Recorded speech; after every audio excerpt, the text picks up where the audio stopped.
नमस्कार दोस्तों, मेरा नाम है महेश। आप देख रहे हैं महेश टेक्निकल। सो गाइस, आज की इस वीडियो में मैं आपको बताऊंगा किस तरीके से आप जो है मेगा पर फाइल अपलोड कर सकते हो। अगर आप काली लिनक्स या फिर उबंटू यूज़ कर रहे हो तो आप कैसे टर्मिनल के थ्रू मेगा पर फाइल अपलोड कर सकते हो। तो अगर आपको नहीं पता मेगा क्या है, तो मेगा एक क्लाउड स्टोरेज है जहां पर आपको 20 GB स्टोरेज फ्री में दिया जाता है लाइफ टाइम के लिए।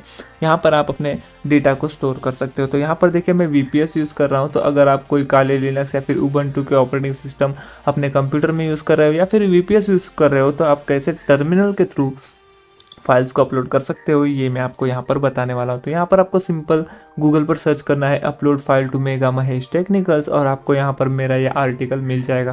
क्योंकि यहाँ पर कुछ पैकेज को हम इंस्टॉल करेंगे अपने टर्मिनल के थ्रू, फिर हम इजीली जो है फाइल्स को अपलोड कर पाएंगे। तो यहाँ पर ये आर्टिकल आपके सामने आ गया। यहाँ पर आपको सभी कमांड्स मिल जाएंगे जो हम इस वीडियो में यूज़ करने वाले हैं, ठीक है। तो यहाँ पर हम सबसे पहले क्या करेंगे, RC क्लोन करके एक पैकेज होता है, इसे हम सबसे पहले अपने सिस्टम में इंस्टॉल करेंगे। तो सबसे पहले हमें कमांड्स को फॉलो करना होगा। यहाँ पर हम सबसे पहले कमांड डालेंगे, ये आपके सिस्टम को अपग्रेड एंड अपडेट कर देगा। तो यहाँ पर हम इसे पेस्ट करते हैं, एंटर करते हैं। ज़्यादा टाइम नहीं लगेगा क्योंकि मैंने यहाँ पर VPS यूज़ किया है।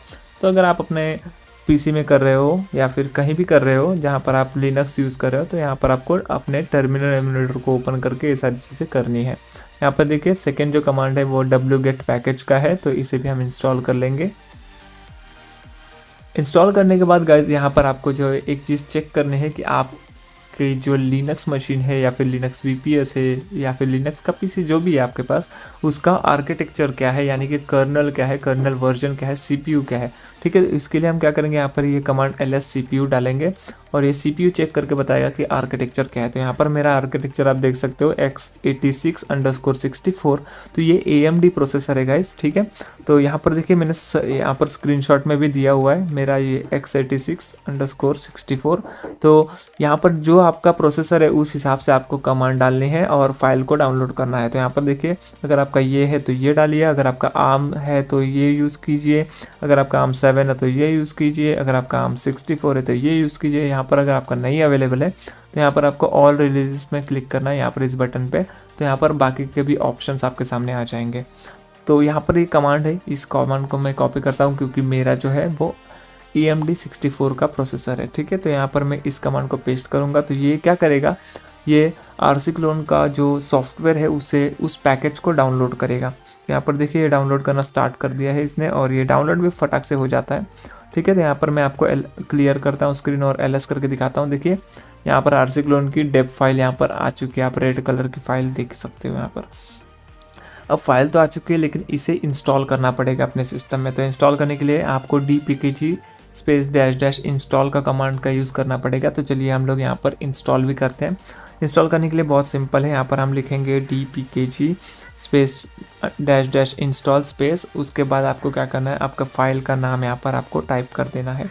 चलिए, आपको स्क्रीन पर दिखाई दे ही रहा होगा मैं क्या कर रहा हूँ यहाँ पर, ठीक है। इसके बाद RC लिखूंगा और टैब दबा दूंगा तो सारा फाइल यहाँ पर देखिए, फाइल जो डेप फाइल है ऑटोमेटिक यहाँ पर ऑटो फिल हो जाएगी। इसके बाद आपको एंटर कर देना है और देखिए, यहाँ पर जो एंटर करते ही आपका जो सॉफ्टवेयर है वो सक्सेसफुली इंस्टॉल आपके स्क्रीन मशीन में हो जाएगा। तो यहाँ पर आपको मैं वर्जन चेक करा देता हूँ, RC क्लोन स्पेस वर्जन, आपको पता चल जाएगा इंस्टॉल है या नहीं। यहाँ पर मैं जैसे एंटर करूँगा, आप देख सकते हैं RC क्लोन का आप वर्जन चेक कर सकते हैं, 1.59 वर्जन हमारे में इंस्टॉल हो चुका है। अभी तक ये लेटेस्ट है, ठीक है। तो यहाँ पर देखिए, इंस्टॉल तो हो गया। अब हम नेक्स्ट स्टेप की तरफ आगे बढ़ेंगे कि अब हम फाइल को किस तरह से अपलोड करेंगे टर्मिनल के थ्रू। तो उसको अपलोड करने से पहले आपको मेगा अकाउंट को कॉन्फ़िगर करना पड़ेगा अपने RC क्लोन के साथ। ये सारी चीज़ें हम वन टाइम करेंगे, इसके बाद आपको बार बार नहीं करना पड़ेगा। तो चलिए, मेगा अकाउंट आपका ओपन होना चाहिए। तो मेरा ऑलरेडी बना हुआ है, अगर आपका नहीं बनाया तो आप क्रिएट कर लेना। तो जैसे आप क्रिएट कर लोगे तो यहाँ पर आपको simple RC clone space config लिखना है। यहाँ पर देखिए, मेगा अकाउंट मेरा ऑलरेडी लिंक है, तो इसे मैं पहले डिलीट कर देता हूँ। डिलीट करने के बाद गाइस, यहाँ पर आपको सिंपल n टाइप करना है न्यू क्रिएट करने के लिए। तो यहाँ पर हम सिंपल n टाइप करेंगे। अब आपको जो कॉन्फ़िगरेशन है उसका क्या नाम रखना है, आपको वो नाम यहाँ पर देना है। सिंक रिमोट का नाम आपको देना है। तो यहाँ पर मैं लिखता हूँ रिमोट का नाम मेगा और एंटर कर देता हूँ। उसके बाद यहाँ पर देखिए, आपके सामने बहुत सारे ड्राइव्स की लिंक आ जाएंगे। तो जो आपका मेगा है वो यहाँ पर 30 नंबर पे है, तो हमें इसे यहाँ पर 30 नंबर जो है यहाँ पर टाइप करके एंटर कर दूंगा। तो जो आपको लिंक करना है, अगर आपको गूगल ड्राइव भी लिंक करना है तो भी आप कर सकते हो। तो यहाँ पर हम मेगा को लिंक करेंगे, 30 नंबर डाल के एंटर करूँगा। जैसे एंटर करूँगा ये आपसे मेगा अकाउंट डिटेल्स मांगेगा, जैसे ईमेल आईडी और यूज़र नेम पूछेगा, तो यहाँ पर मैं ईमेल आईडी पेस्ट कर देता हूँ। उसके बाद ये पूछ रहा है कि पासवर्ड डालना है, तो ये मैं यहाँ पर वाई टाइप करके एंटर करता हूँ, सिंपल। ठीक है, ऑटो जनरेट नहीं करेंगे हम पासवर्ड, वाई टाइप करके एंटर कर देंगे। अब यहाँ पर आपको पासवर्ड डाल के आपका जो मेगा अकाउंट का जो पासवर्ड है वो यहाँ पर पेस्ट करना है, फिर से एक बार पेस्ट करना है। और देख सकते हैं या ऑटो कन्फिग पूछ रहा है, तो यहाँ पर भी आपको नो टाइप करना है।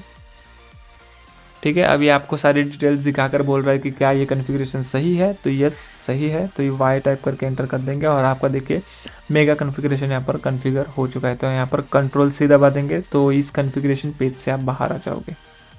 ठीक है, अब यहाँ पर मेगा आपका क्लाउड जो है सक्सेसफुली कॉन्फ़िगर हो चुका है। अब हमें क्या करना है, फाइल को अपलोड करना है। तो कैसे करना है वो अब हम देख लेते हैं। यहाँ पर देखिए ये वाले स्टेप में अब हम आगे बढ़ेंगे। अब कैसे हम लोग अपलोड करेंगे फाइल को, तो यह बहुत सिंपल है गाइस, फाइल को अपलोड करना है। ये देखिए यहाँ पर एक कमांड को आपको यूज़ करना है और आप इजीली फाइल को अपलोड कर सकते हो। चलिए बताता हूँ कैसे करना है। सबसे पहले आपको जो फाइल को अपलोड करना है वहाँ पर आपको चले जाना है। यहाँ पर अगर आप देखेंगे, ये देखिए हमने जो डेव फाइल डाउनलोड की थी सॉफ्टवेयर की, तो उसी को हम ट्रांसफ़र करने की कोशिश करते हैं, देखते हैं होता है या नहीं। उसके लिए आपको सिंपल लिखना है आरसी क्लोन कॉपी -p, ध्यान रखिए -p जो रहेगा p कैपिटल में होगा। उसके बाद स्पेस देना है, फिर फाइल का नाम, जो फाइल को आप ट्रांसफ़र करना चाहते हो। तो मैं यहाँ पर आरसी क्लोन की फ़ाइल को ही ट्रांसफ़र करना चाहता हूँ, डेव फाइल को। उसके बाद यहाँ पर आपका रिमोट का नाम, जो आपने रिमोट का नाम रखा हुआ है वो, और कोलन दे देना है यहाँ पर आपको। ठीक है, रिमोट का नाम और कोलन दे के आपको सिंपल एंटर कर देना है और आपकी फ़ाइल जो है वो अपलोड होना स्टार्ट हो जाएगी। यहाँ पर मैं आपको दिखाता हूँ, ये देखिए अपलोड होना स्टार्ट हो गई और ये अपलोड सक्सेसफुली हो चुकी है। मेरा VPS है इसलिए गाइज मेरा इंटरनेट यहाँ पर बहुत फास्ट है। अब यहाँ पर मैं मेगा ऐप को ओपन करता हूँ, यहाँ पर मैं आपको दिखाता हूँ ये फाइल अपलोड हुई है या नहीं। तो यहाँ पर आप देख सकते हैं फाइल यहाँ पर सक्सेसफुली ओपन हुई है, यानी कि अपलोड हुई है। यहाँ पर एक चीज़ का आपको प्रॉब्लम है कि आपको बार बार ऐप को ओपन करके देखना पड़ रहा है, तो इस चीज़ का भी सोल्यूशन मैं आपको देता हूँ कि आप अपने टर्मिनल में ही मेगा स्टोरेज को भी देख पाओगे, मेगा स्टोरेज के सारे फाइल्स को देख पाओगे। कैसे देखना है, उसके लिए हम क्या करेंगे, मेगा जो हमने कॉन्फ़िगर किया था रिमोट, उसे हम माउंट कर देंगे अपने फाइल सिस्टम में, अपने लिनक्स में। तो उसे करने के लिए क्या करना है, आपको एक फ़ोल्डर क्रिएट करना है। तो यहाँ पर हम सिंपल ये कॉपी कर लेते हैं mkdir, तो इस फोल्डर को आपको सिंपल क्रिएट कर लेना है। तो इस कमांड को मैं कॉपी और पेस्ट कर देता हूँ, तो इससे आपका जो है फोल्डर यहाँ पर क्रिएट हो जाएगा। देख सकते हैं, ls करके दिखाता हूँ, मेगा नाम का फोल्डर भी यहाँ पर क्रिएट हो चुका है।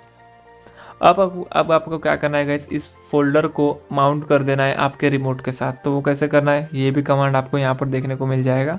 तो सिंपल इस कमांड को भी आप कॉपी पेस्ट कर सकते हो या फिर मैनुअली भी लिख सकते हो। तो मैं यहाँ पर मैनुअली ही लिख के दिखाता हूँ। यहाँ पर सिंपल आपको लिखना है आरसी क्लोन माउंट। ठीक है, इसके बाद आपके रिमोट का नाम, ध्यान रखिए कोलन रहेगा रिमोट के नाम के साथ, और उसके बाद आपको स्पेस देके फोल्डर का नाम, आप फोल्डर का नाम भी कुछ भी रख सकते हो, ध्यान रखिए कमांड में आपको वही नाम रखना है। एंटर कर देंगे, ये कॉन्फ़िगर हो जाएगा। अब आपको इस स्क्रीन को बंद नहीं करना है, एक नया टर्मिनल खोलना है। यहाँ पर मैं यस क्लिक करता हूँ और एक नया टर्मिनल, देखिए बैकएंड में आपका चल रहा है, इसे आपको एग्जिट नहीं कर देना है गाइज। नया टर्मिनल एक और खोलना है, उसमें आपको फिर df -h टाइप करना है। यहाँ पर आप देखोगे लास्ट में आप देख सकते हैं 20 GB मेगा फोल्डर को यहाँ पर अलॉट हो चुका है, यानी कि जो आपका मेगा स्टोरेज है, मेगा क्लाउड है, वो आपके फोल्डर के साथ कनेक्ट हो चुका है। तो यहाँ पर देखिए मेगा फोल्डर में अगर आप जाओगे CD करके, तो यहाँ पर देखिए ls करूँगा, तो यहाँ पर देखिए ये वाली डेव फाइल आपको दिखाई देगी जो हमने वहाँ पर अपलोड की थी। तो अब यहाँ से मैं इसे रिमूव भी कर सकता हूँ। तो इस फाइल को मैं यहाँ से रिमूव करने की कोशिश करता हूँ। तो उसके लिए मैं rm कमांड यूज़ करूँगा और फाइल का नाम एंटर करूँगा, ls करूँगा। देख सकते हैं फाइल डिलीट हो चुकी है। अब देखते हैं यहाँ से भी डिलीट हुई है या नहीं। तो यहाँ पर देखिए इस तरह से करता हूँ मैं, देखिए यहाँ पर डिलीट हो चुकी है रिफ्रेश होने के बाद। तो वहाँ से ही आप सारी चीज़ें यहाँ से कंट्रोल कर सकते हो। तो चलिए एक और फाइल हम अपलोड करेंगे और मैं आपको बताऊँगा कि कैसे करना है। ठीक है, चलिए तो उसके बाद आपको समझ में आ जाएगा। अब यहाँ पर क्या करना है, हमने पहले अपलोड की थी, अब हम सिंपल मूव करेंगे। तो यहाँ पर देखिए ट्रैश में पहले से बिन में यहाँ पर फाइल आ जाती है, तो इसे मैं डिलीट करता हूँ यहाँ से भी। अब हम टर्मिनल में चलते हैं। यहाँ पर एक मैं फाइल को अब मूव करूँगा, यानी कि कॉपी पेस्ट जो हम कहते हैं, कॉपी करेंगे मूव करेंगे, उस तरीके से मैं यहाँ पर मूव करूँगा a.txt फाइल को, जो मेरे पास ऑलरेडी अवेलेबल है, देख सकते हैं। इसे मैं अब मूव करूँगा मेगा फोल्डर में इस तरीके से। तो उसके लिए मूव कमांड यूज़ किया मैंने। इसके बाद चलिए cd मेगा में जाके देखते हैं। अब सिंपल cd मेगा करता हूँ और यहाँ पर आपका a.txt फाइल दिखाई देगा, देख सकते हैं। तो यहाँ पर आपके एप्लीकेशन में भी आप दिखाई देगा। तो चलिए देखते हैं आया है या नहीं a.txt। तो देख सकते हैं यहाँ पर आ चुका है। तो यहाँ पर आप जो है वो अपलोड भी कर सकते हो, फाइल को मूव कॉपी जो चाहो आप कर सकते हो। डायरेक्टली माउंट करने के बाद भी सारी चीज़ें यहाँ पर प्रॉपर वर्क करेंगी। तो यहाँ पे आपका देखिए ऑलरेडी माउंट है यहाँ पर इस स्क्रीन में। अब इसे अनमाउंट करने के लिए Ctrl+C दबा देना है और ये अनमाउंट हो जाएगा। बहुत सिंपल है। तो इस तरीके से गाइस आप फाइल को अपलोड कर सकते हो, मूव कर सकते हो, कॉपी कर सकते हो, पेस्ट कर सकते हो through your terminal only. Okay, यहाँ पर देखिए अनमाउंट सक्सेसफुली हो चुका है। तो इस तरीके से गाइज इस आर्टिकल का यूज़ करके आप इजीली ये सारी चीज़ें कर सकते हो। आपको कोई GUI ग्राफिकल इंटरफेस को यूज़ करने की ज़रूरत नहीं है। यहाँ पर आपको सभी कमांड्स मिल जाएंगे, आप सारी चीज़ें टर्मिनल के थ्रू ही एक्सेस कर सकते हो, कोई प्रॉब्लम यहाँ पर आपको नहीं आएगी। ये आर्टिकल को बुकमार्क करके लिख लीजिए अगर आपको माउंट करना है मेगा स्टोरेज को अपने लिनक्स टर्मिनल में। सो हम लोग मिलते हैं नेक्स्ट वीडियो में गाइज, तब तक के लिए टाटा बाय बाय। सो ये वीडियो को लाइक कर दीजिए, शेयर कर दीजिए एंड सब्सक्राइब कीजिए हमारे चैनल को जिसका नाम है Mahesh technical. Thank you so much.